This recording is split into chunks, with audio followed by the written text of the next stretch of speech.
গতকালকে মিম গিয়েছিল ওরা কামিকার বার্থডে পার্টিতে। অনেক বড় কোনো আয়োজন ছিল না, ওরা শুধু ফ্রেন্ডসরা মিলে একটু সন্ধ্যাবেলা একসাথে আড্ডা দিয়েছিল।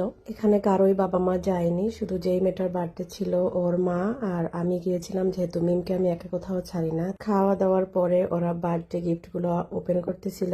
মিমের হাতে হোয়াইট কালারের যে জামাটা ওইটা মিম গিফট করছিল ওকে। যেই মেয়েটার বার্থডে পার্টি ছিল ও একটা ইউক্রেনি মেয়ে, ওর নাম এরিকা।